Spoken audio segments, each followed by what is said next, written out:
Welcome to the Rethink Leadership podcast with me, Jeremy Blaine. I interview leaders, experts and business professionals from around the world who are bringing leadership principles and know-how into the digitally driven 21st century workplace, with focus firmly on the how-to rather than the what. Each episode is in aid of a charity chosen by my guests, and since 2020, we've made donations to over 80 global and local causes. Today's Rethink Leadership podcast welcomes Dr. Tan Bee Wan. Bee Wan is a social worker, social entrepreneur, lecturer and consultant. She's also the executive chair of Integrative Learning Corporation Singapore, an international consulting and management development group, and of ACE Seniors, a social enterprise with the mission of empowering 50-plus-year-olds and enabling them to remain relevant and a source of inspiration for their communities. Prior to leading Integrative, she was the Executive Director of the Singapore Council of Social Service and Community Chest of Singapore and CEO of the Tsao Foundation. She's a lecturer and a leader of many years with great insights into Eastern leadership and management practices and Western leadership and management practices. And this is what we dive into during our conversation. This episode is indeed in aid of ACE Care Limited, a charity in Singapore reinventing ageing in supporting 50-plus-year-olds to remain relevant and inspiring for their communities and their colleagues. It is such a pleasure to have Dr. Tan Bee Wan with me today. I've known her for years. She's an incredible leader. Bee Wan, thanks very much for joining me. Let's start with you introducing yourself, your business, and perhaps the most important leadership lessons that guide you as an experienced leader. Okay, thank you so much, Jeremy. It has been a wonderful catching up with you. Not seen you for a few years, huh? And you look exactly the same person. So I'm truly honored to have the opportunity to chat with you and also with your audience. So I'm Dr. Tan Bee Wan, the Executive Chairman of Integrative Learning Corporation, a 32-year-old organization, and we specialize in curating bespoke leadership and management programs for government, private, and not-for-profit sectors. I'm very passionate about performance work, and especially in how Jeremy leads in the area of global leadership program. And he keep deep diving now into digital transformation and its impact on the workplace and the CEO roles. And this is an area of interest that I am beginning to get into because I have always been about people and less on digital. Okay, but seeing how Jeremy is doing so well in it, it gets me very excited about it. And so I look forward to a very stimulating discussion with Jeremy and to connect with you as the audience. So, Jeremy, let's take on the show. Great, and I love that. And I've got a secret for you. Bee Wan, is that the secret of digital transformation actually is not the digital or the tech at all. It is the human. You're ahead of the game as usual. So don't worry, you're already there. You're already there. You're already working in the digital world. I always say you still need a human being to switch on the button. There you go. That's right. That's it. The human touch is most important thing in the digital world. And what's intriguing is you set up your business, Integrative, 32 years ago, you said here. So Yeah. from your point of view, what have you learned as a leader that has kind of brought you to today as well?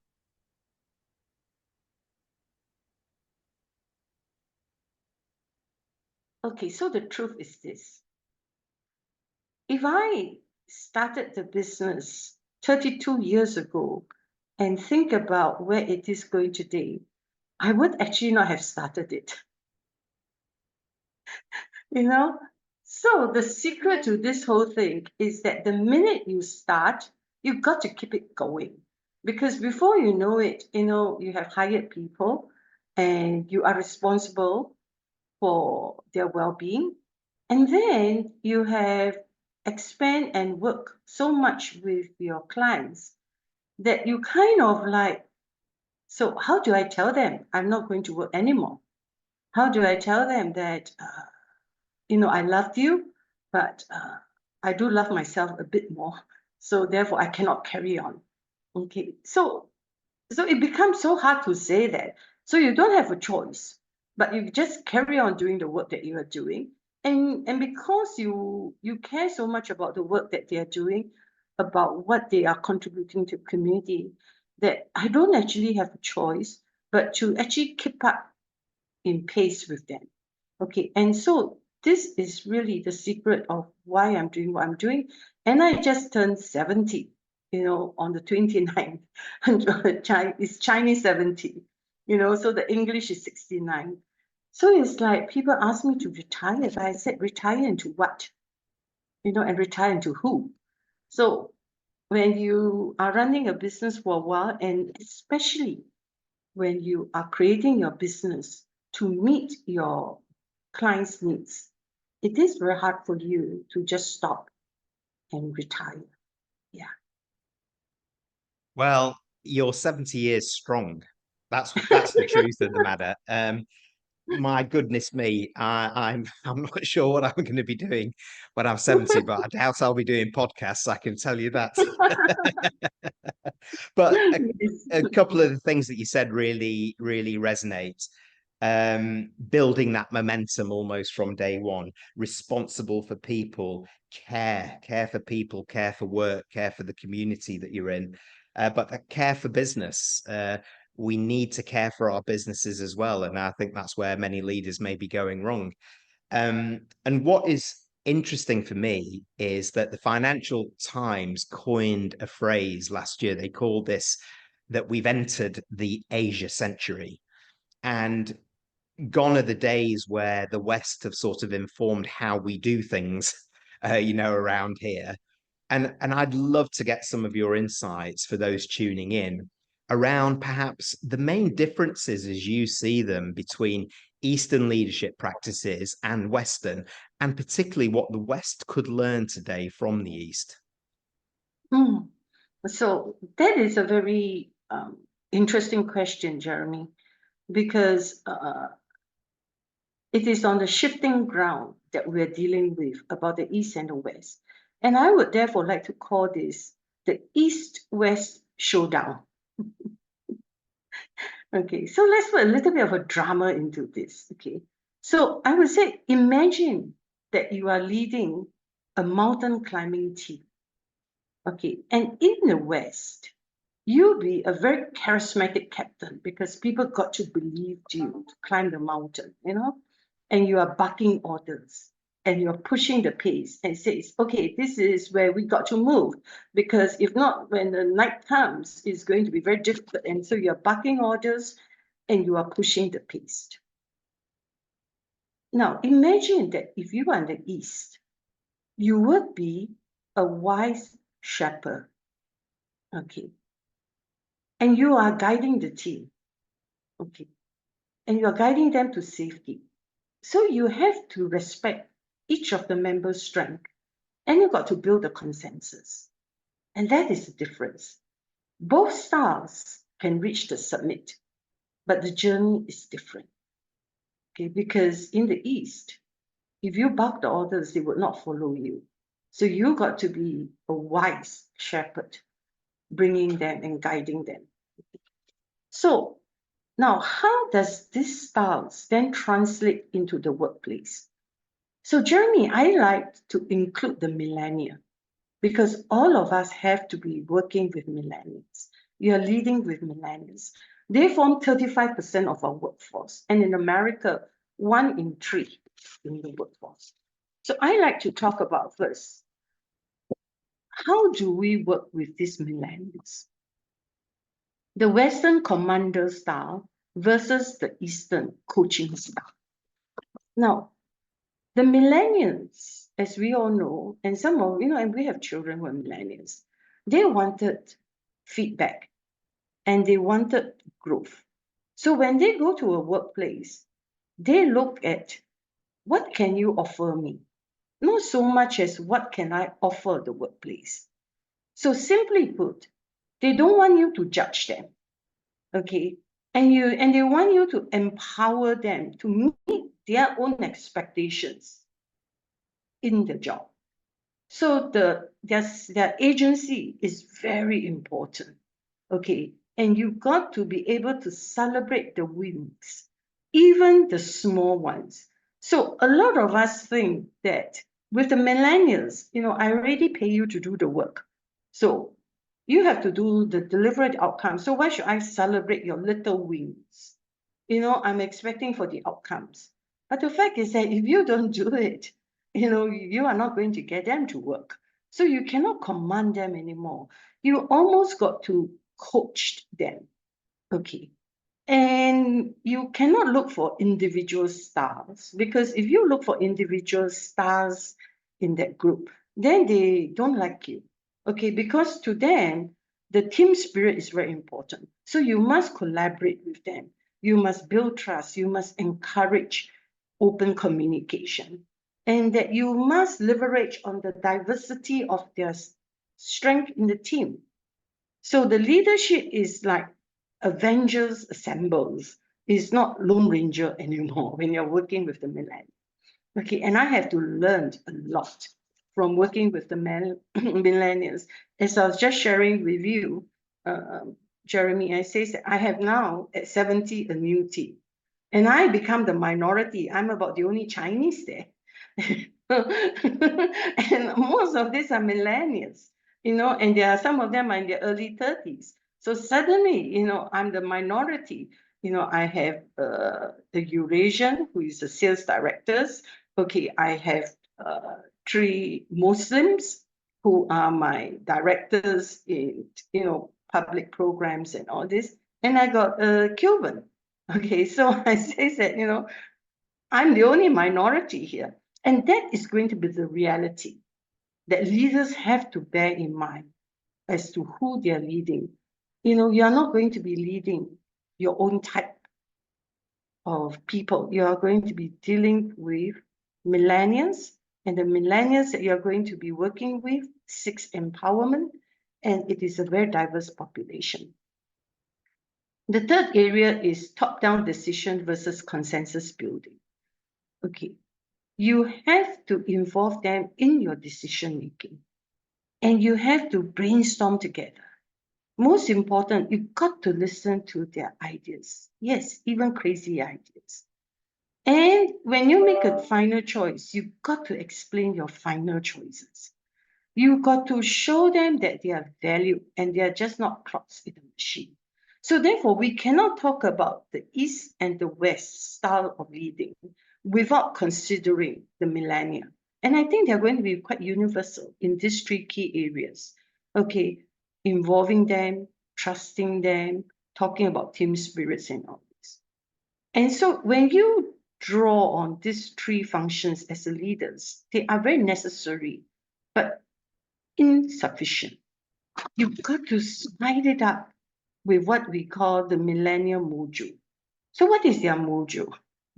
It's like, God, you've got to embrace tech. Okay. If you don't embrace tech, it is very hard to work with them. So you've got to be the coolest grandma on the block. Okay. So I got to ask them, I got to ask them about showing me the ropes. The only thing why I could embrace tech is because I'm not afraid to delete materials. I used to be so afraid to embrace tech because if once I delete the materials, it's like all my hard work are gone. But now I learn you've got to be able to delete. And when you are not afraid to delete, it's no problem. Okay, then the other part of it is that you must champion a purpose. Millennials' mojo is that you must care more than just the paychecks. Paychecks are necessary, but you must give their work meaning. So we have to make work matter to them and not just the work. And of course, the third area, which is a very important mojo to them, is that you must be transparent. And not only are you transparent, you must be authentic. It's like, oh my God, I got to show you my guts, but this is what is expected of you. Because, if you dare not show that, then you're not vulnerable. And therefore, if you're not vulnerable, you are not being able to celebrate success as it should be. So millennials want to connect with leaders who are humans and not robots. And they just tell you that. So accept me for what I am. And let me just kind of like share a couple of examples with you. Like, for example, in the Eastern wisdom, who do I think? Okay, I would think of Alibaba. Okay, and I would think of Jack Ma. And you know how Jack Ma failed in trying to get into Harvard and how he finally had to set up his own company. And he always talked about open communication and consensus building with his employees. And if you think of Jack Ma is the person who challenges a vision. Okay, and he said, in my company in Alibaba, my vision changes ever so often. Now, in the West, you talk about do not change your vision, okay, because you can change your mission in how you reach your vision, but you do not change your vision. Imagine he talks about changing vision. So every other time your mission is then moving. Okay, whereas, and if you look at the Western inspiration, I'm very inspired by Elon Musk. I don't like him because I don't trust him. But I must tell you that when I sat in his car, Telstar, it's like, wow, the door opens from the side. And when you sit in the car, you don't hear the air conditioning, and you don't hear the engine sputtering. Everything is pure. And it's so smooth. So much as I don't like him, he has a very bold vision and he has a risk-taking spirit. And this resonates with the millennium. So he inspired them to push boundaries and still embraced innovation. So really, as leaders for this generation, you've got to demonstrate that leadership is a lifelong journey, and you've got to create leadership moments for them. They expect you to give them leadership moments. They don't expect you to be a good leader if you do not know how to create those moments for them. Yeah. I'm sorry I took so long to explain, but this is something that wherever now people talk about East and West, I say, you better talk about millennia first. And then that links back to your East and West. There is so much richness in what you've shared with us, though, B1. Is like I could listen to you all day talking about this. It's the first time actually that Avengers Assemble has come up in my up in my podcast, and I know what you mean. It's you're bringing all of these kind of almost like these superpowers together, recognizing that millennials can bring something to the party as much of experienced people, and it's great what you talk about a leader and being the coolest grandma on the block. Absolutely. Yeah, absolutely. There's so much here, though, and I think it is a good test case using the millennials. The way that you described the West pushing the pace, the East about shepherding forward and guiding, about kind of celebrating the small stuff as well as the big stuff, because that's what our employees want. They're individuals, and building that spirit, and making work matter with being purpose driven, because in the West we talk about being purpose driven, but it's not quite described like that to our employees. We talk about society and community, but it also has to matter to our employees and to them, and make it for there. And you said, that comes with a leader being a little bit more transparent and authentic. You talked about is showing your guts, which is which is what I really love. As you were talking, I thought, as a summary towards the end, the vision is pretty fluid in the West, mission fluid in the East, and not the other way around, which is good. Yeah. And I kind of was thinking about leadership legacy, and I was thinking about you, B1, and I was thinking that maybe in the West we try and leave a legacy for our people in the business in a good shape. In the East, and when I think of you particularly, you try and leave a legacy in people so that they kind of build themselves from the spirit of. Would that be fair? Yes, yes, yes, and that is why I had my entire eulogy written up. So that, written up. So first of all, when I die, I don't want a funeral. Okay, so I don't want a wake. I don't want people to come and see me lying on there, being embalmed, and saying, wonderful things. So I have said that I will donate my entire body or whatever that is usable to be given and to be used, and then they will then leave, whatever is it that they can't use, they'll burn it up and put it in a little urn for me. And my daughter threatened to put it, on top of the toilet bowl. Oh, how charming. Yeah, I know. I said, don't you ever dare to do that. Because if in the night you go to a toilet, it's by accident, you will just blew the whole thing out, end up in a toilet bowl, and you just flush me down. I said, I need some dignity. Go to the sea and drop my ashes there. Yeah, so so that is what it is. So therefore I believed that we must build our legacy in people, because when you do it, they will continue to grow and they will leave their legacies in their generations and generations to come. But if we want to create legacy for ourselves, then people will say, oh, this is old stuff, old news. Let's move on. Yeah. Yeah, well, maybe so, but I think reinforcing these points now, particularly when we're challenging our leaders to be more human-centered, if you like, to be Yes. much more empathetic, it's becoming more, actually, it's learning much more from the East, it seems clear to me. I'm going to change tack now because I think you have been an entrepreneur, you've had your own business, and I'm kind of I'm interested in exploring that journey as a woman, and I would love you to explain your journey as a woman into leadership and the hurdles you came across that perhaps some others didn't, and those who actually supported you as enablers. Yeah.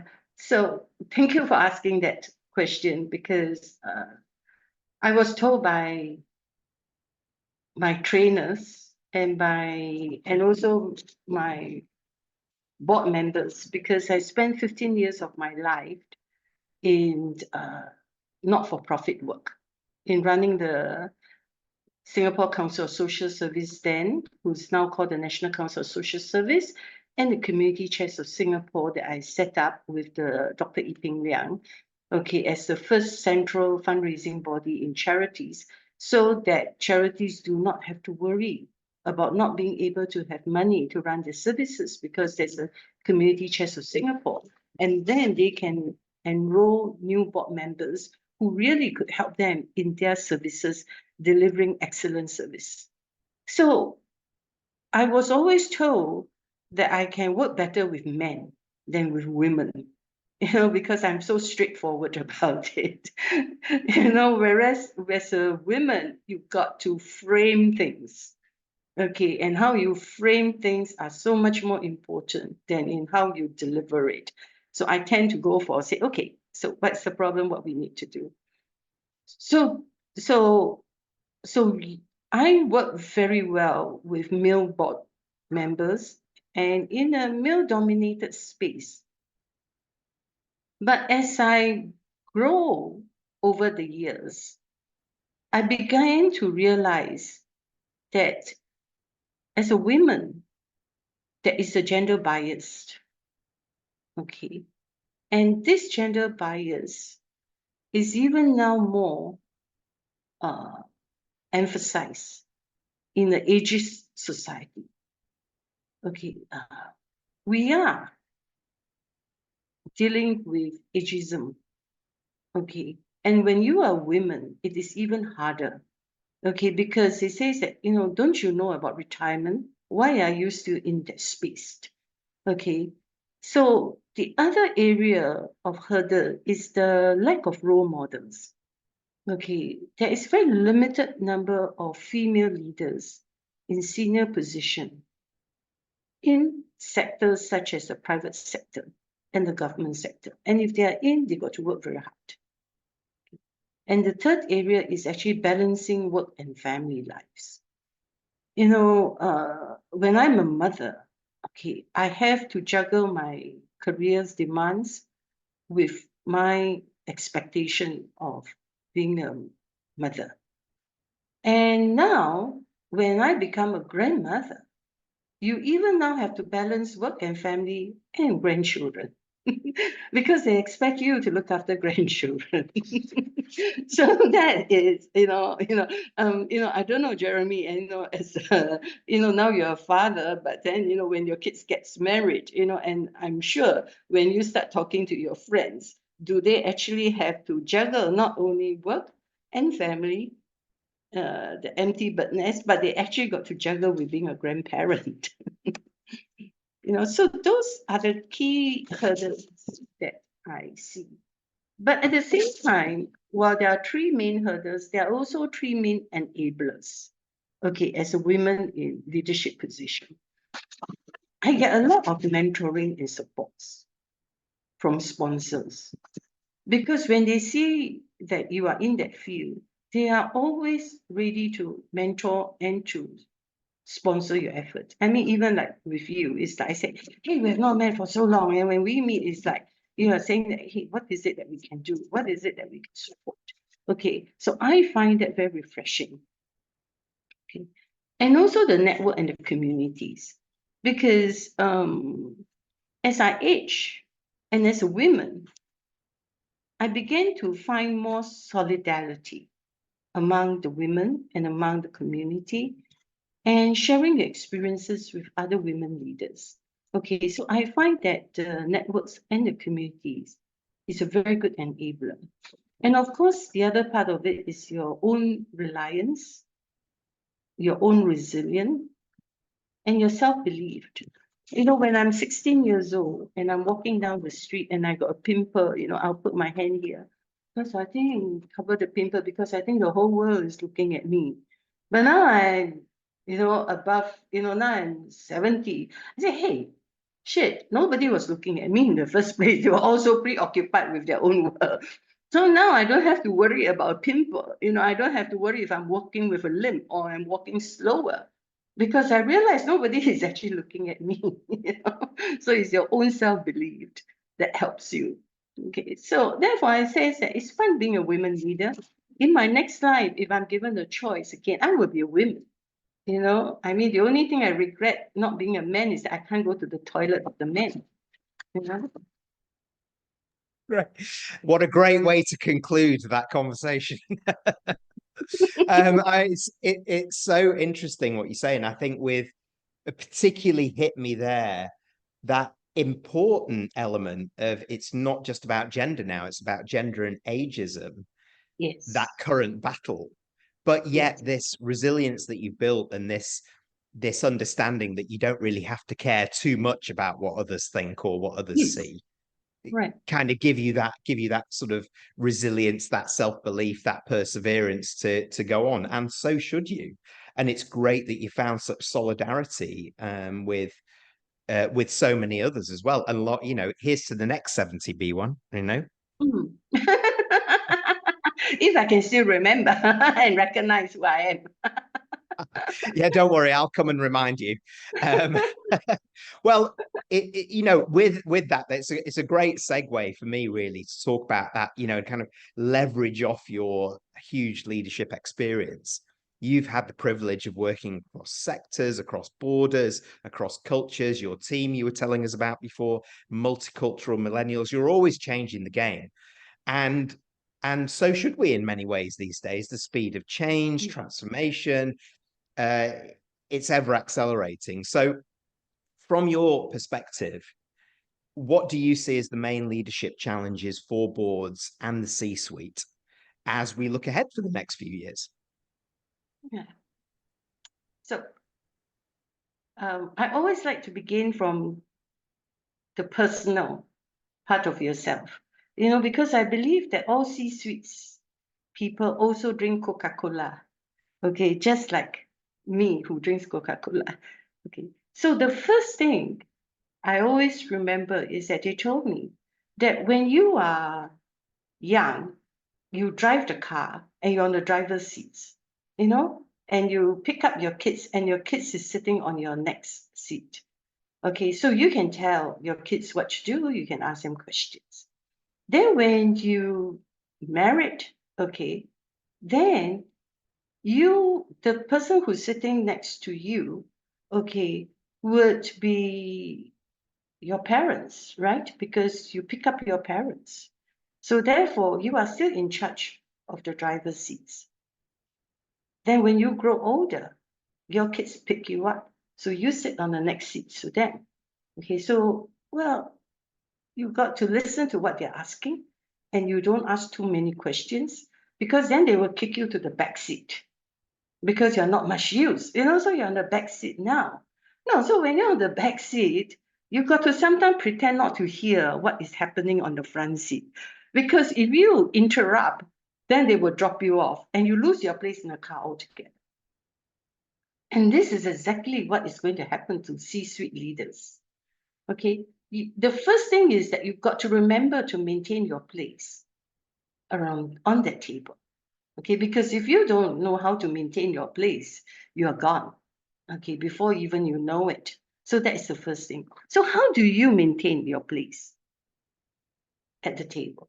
One, you must remember that your position does not give you that. Okay, neither does your roles give you that.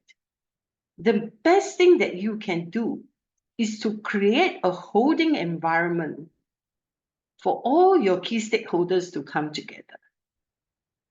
Because if you cannot create that holding environment for people to come, which is actually the best thing that you can do, it's because of your position and all this, you can invite people to come to this table.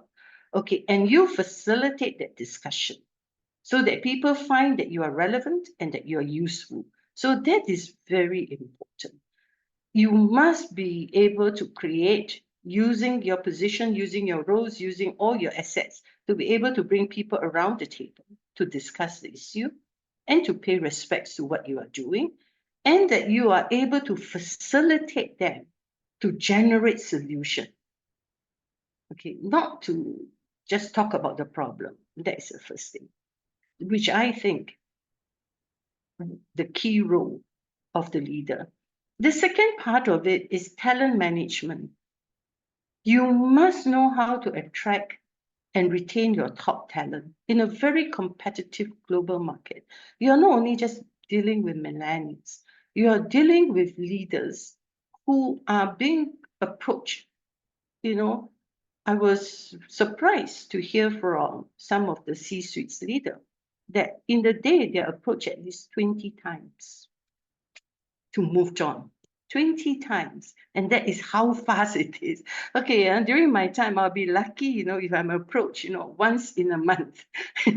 But now in the day, it's 20 times. Because it's not only just a country, it's a global. Okay, yeah. And of course, with LinkedIn and all this, even more, right? So one is your talent management. Retaining your talents is very important. Of course, the second area is dealing with technological disruption. Okay, you must keep pace with the very rapid technological advancement and adapting your business model accordingly. And of course, Jeremy, you are the expert in this, and that is why you have gone so much into digital transformation. Okay, and I really think that people should be listening to you on that. Because if I were to just share a very good case example, is Netflix. When Netflix was first set up, they wanted to expand their businesses and they only need about 150,000. So the founders went to see Blockbuster. And Blockbuster said, forget about it. You have not, whatever you're offering to us is not going to work. Well, today Blockbuster has been, busted out of the business. Okay, but Netflix is able to pivot from physical DVDs to streaming services. Okay, and that is using the rise of the internet services, and it saved the company from extinction. And today is solidified, in its position as a global leader in entertainment. Netflix is a very good example.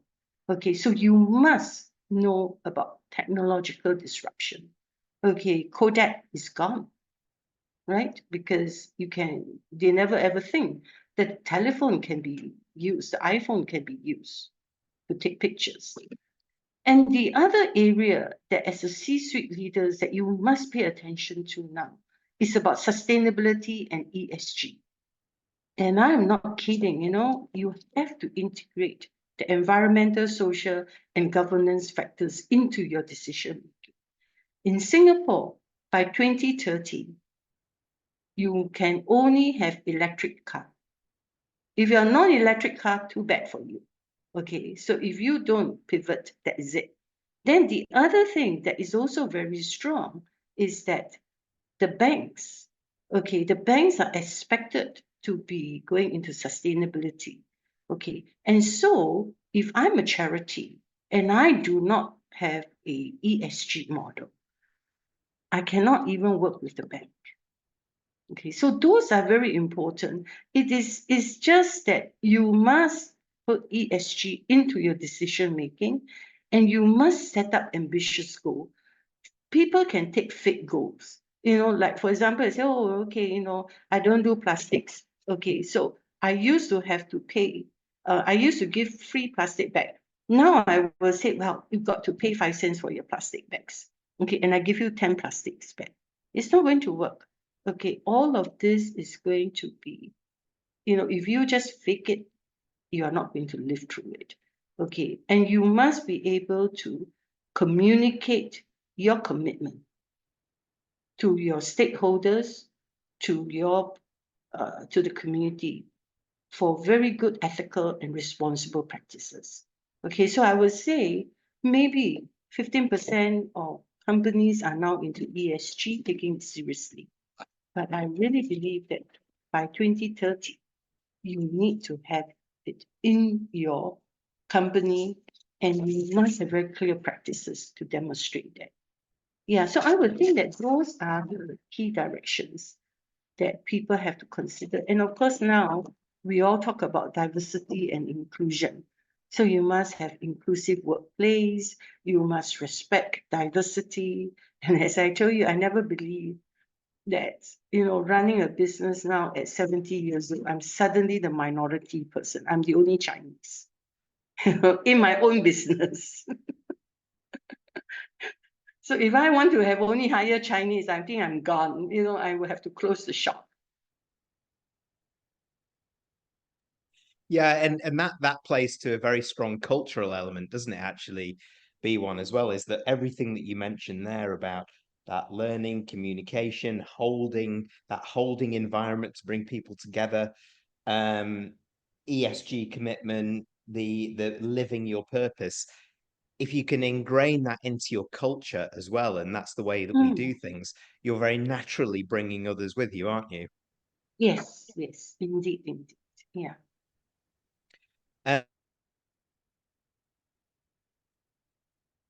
The obvious next question then is that if those are the challenges that we're trying to work with, and I know that you work with many leaders and many organizations across lots of different sectors and countries and so on, from what you see out there, what are the best leaders doing now that's actually accelerating some of these things personally and for the business, and that lagging leaders are perhaps not doing? So if I find it difficult to say who are the lagging leaders and what they're not doing. I prefer to just share what is it that some leaders that are doing that have accelerated very well, personally, as a person and as a business. Okay, I think the first thing is to know that you are not a leader, but you are a change maker. Okay, because the minute you know that you are a change maker, your mindset becomes totally different. You have become a growth mindset because you're always looking for change and how to generate solution. But if you think of yourself as a leader and that you want to keep your leadership position, then you actually is setting yourself up, okay, into a fixed mindset. And you're always looking at how to keep what you have. or how to grow what you have. Okay, and that is going to be very difficult. So I think one is to know that you are a change maker, okay, and not really a leader, okay. And in order to be a good change maker, you've got to embrace lifelong learning. Okay, you've got to continuously update your skills, knowledge to stay ahead of the curve. Okay, and like now, if you start reading and you start seeing some of the LinkedIn profile of global leaders, you will always hear about how many books they read a year. Like you will say, what are the best book that Elon Musk is reading and all these things. So it is, I mean, the data shows you that leaders embrace lifelong learning and that they're always very interested in spending their technology, their business psychology to expand their knowledge and perspective. So they're always reading books. So you've got to read books. Okay. And the other part of it is that you must be curious. Okay. And curiosity leads to your need to innovate. Okay. And when you want to innovate, you are always looking for uh, creativity and experimentation. And you look at some of the companies like Amazon's. Amazon has a fail fast approach. They basically encourages experimentation and risk-taking. And if the project doesn't succeed, it is fine as long as you're innovating. Okay, so I think that fostering innovation, being curious is very, very important. Okay, that I have seen in successful leaders. And the third area that I find that those leaders are very important is that they embrace very strong relationships. Okay, I'm not just talking relationships, okay, but you embrace very strong relationship. And what is strong relationship? It is people who are your allies, people that you can cultivate trust and you can collaborate with them and you can call up to them when you need to have another view, another perspective of things. Okay. And you always see stakeholders as individual, not as, a group. Okay. So a lot of time you would want to go down to the ground, talk to them, find out from them what is their thinking, go back and reflect upon your own perspective. Okay. And this is very important because if you start to build relationship through trust and through collaboration, and you are a curious person, okay, and you're always looking for lifelong learning, you will be an excellent.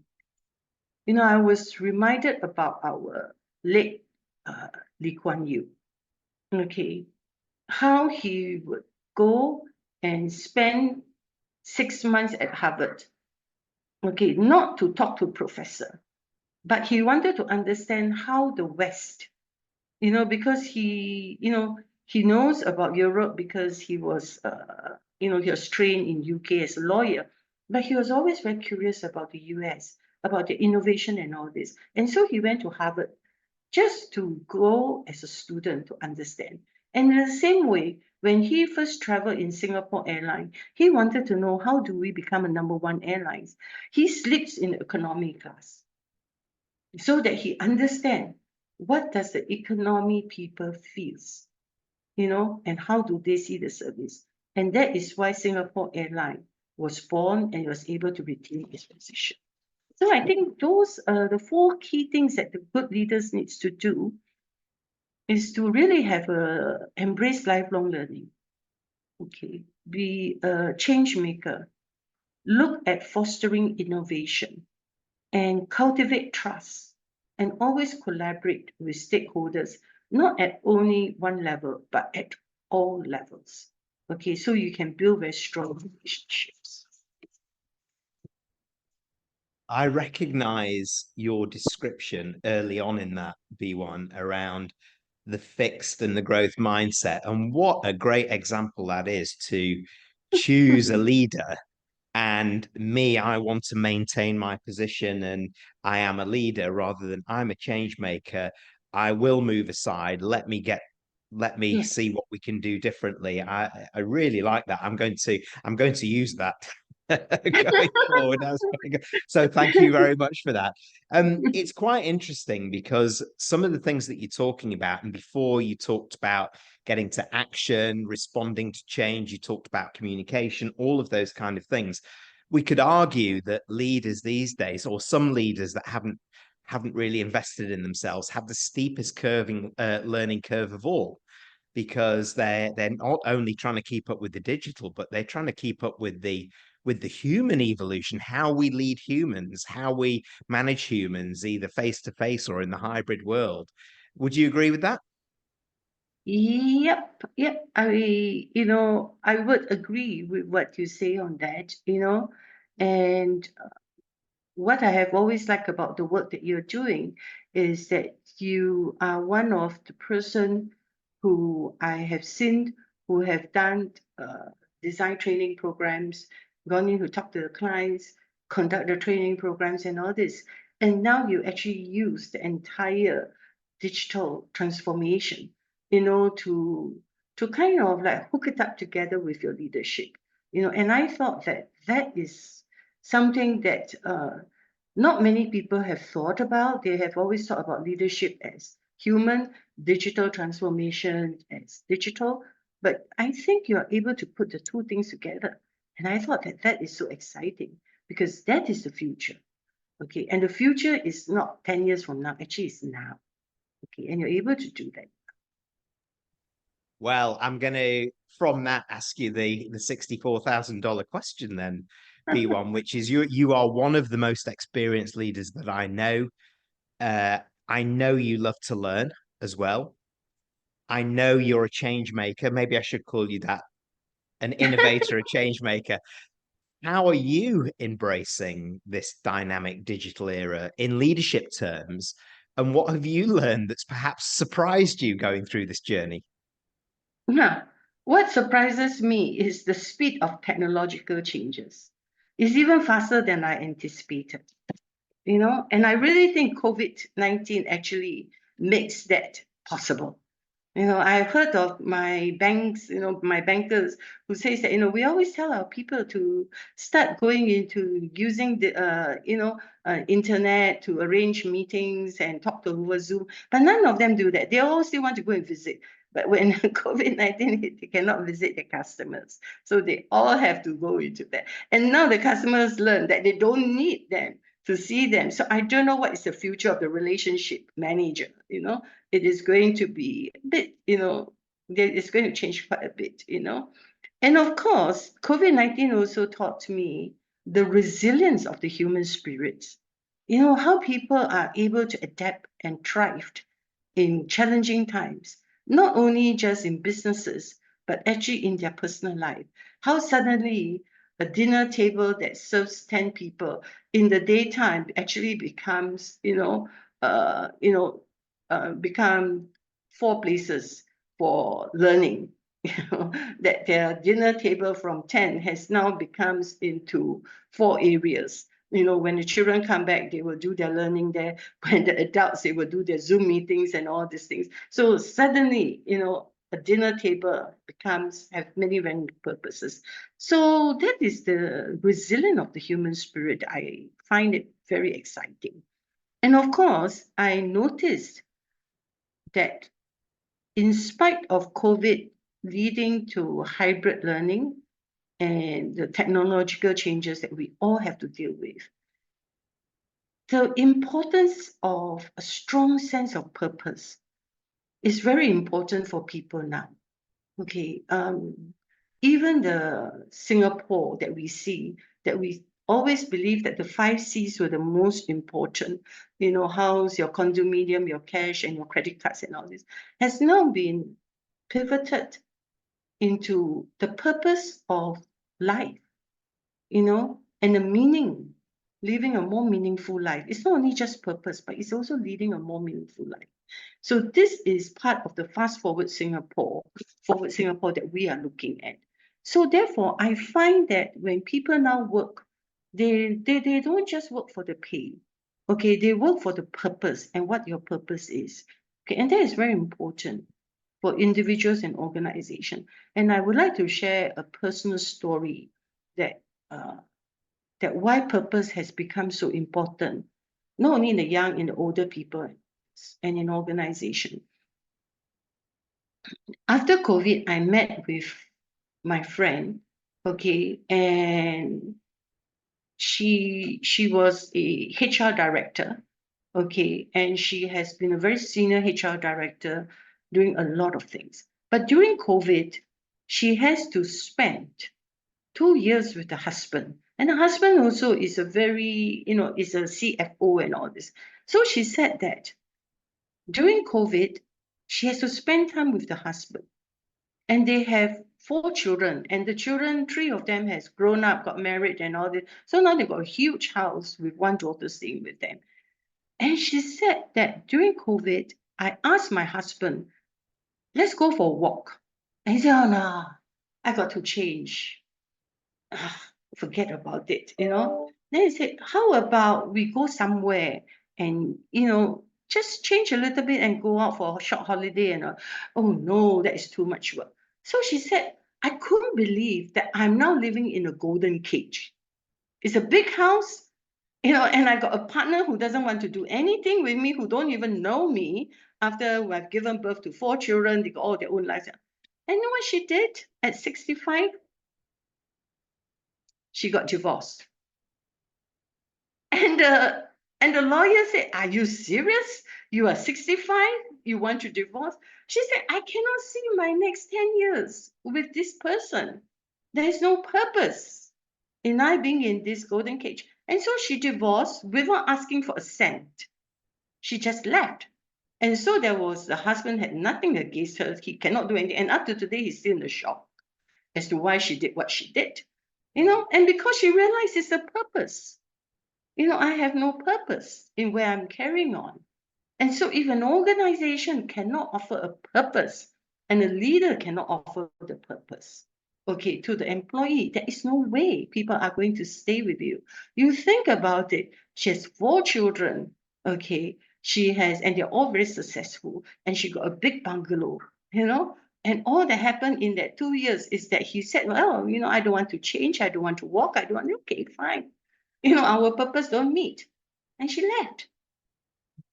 So to me, this is very real. And therefore, this can be the importance of purpose. I cannot understate it because it is so important to people.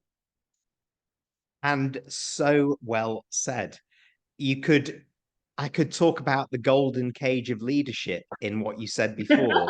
I see myself as a leader. I want to maintain my position, but I'm getting older. I'm not learning. And my people are seeing me as someone, I don't want to be led by this person. They don't know this. They're not investing. They're not doing that. What a great example that purpose becomes the most important factor, particularly in this era of speed. Very well said, that B1. I really understand that well. Thank you. And I have to say thank you so much for joining me, B1. It's been such an enriching discussion. And you've probably seen me through your camera. I've got about 6, 7 pages of notes here and some real nuggets. I've got lots of stars as well on my sheet. And I'm sure that many who are tuning in will want to find out more and connect with you, will want to find out more about Integrative and what you do. So how do they continue the discussion with you and how do they find out more? Okay, so they can go to my website, okay, www.integrative.com.sg, or you can just drop me an email and I can be, it's real easy. It's B1 is alphabet BEEWAN. 55 is the year that I was born. Okay, so there's nothing magical about it. At gmail.com. Do you know, Jeremy, this made me laugh. The very first time when we all have Internet of Things, okay, and you got email. So they said you must have a password, and then, after that they said, now you put your email address. And stupid me, I put, my IC number. So for those international listeners tuning in, that's like putting your passport number there. So I can't forget it. Of course you can't. And I presume you're on LinkedIn as well, B1? Yes, I am in LinkedIn too. Yeah. Great. So you Well, can look, just LinkedIn. Yeah. well, that's it. So we'll make sure that goes on the screen at the end. For those of you who aren't, for those of you who are on YouTube, for those of you that are listening on Apple, Spotify, Audible, whatever, we'll put those in the show notes. So B1, thank you so much for joining me. And from all of us to Dr. Tan B1, a huge appreciation for what you've shared today. Goodbye. Yeah, goodbye. Thank you so much, Jeremy. Bye. Thanks for tuning in to the Rethink Leadership podcast with me, Jeremy Blaine. Please like, comment, and support us on your favourite platform, and subscribe to our YouTube channel where you can watch as well as listen to each episode.